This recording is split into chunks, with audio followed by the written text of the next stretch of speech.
What happens to the family of the most infamous man in history?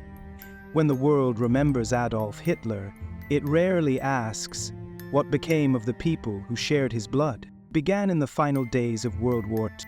As Berlin burned and the Third Reich crumbled, Adolf Hitler, the architect of a global catastrophe, took his own life in a bunker beneath the city. The 1,000-year empire he promised collapsed into ash within 12 years. In that instant, one of history's most infamous men vanished into death. But his name did not. The world moved on, but what of those left behind?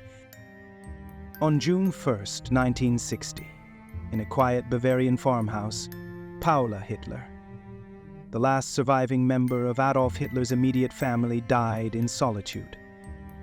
With her passing, the Hitler bloodline slipped quietly into obscurity.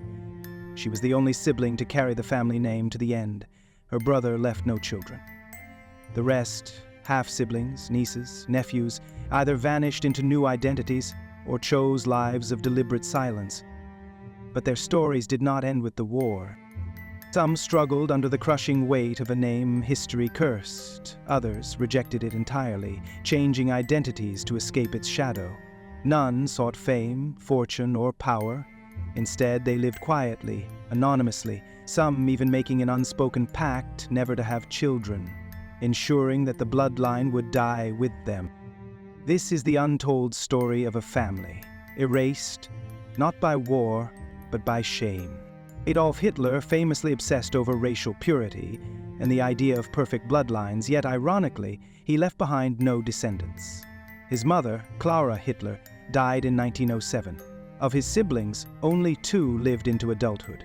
His half-sister Angela, born in 1883, and his full sister Paula, born in 1896. Neither of them married or had children with Adolf, and as historian Anton Joachimsthaler observed, Paula was the last member of the family still bearing the Hitler surname. Family life in the Hitler household was far from harmonious.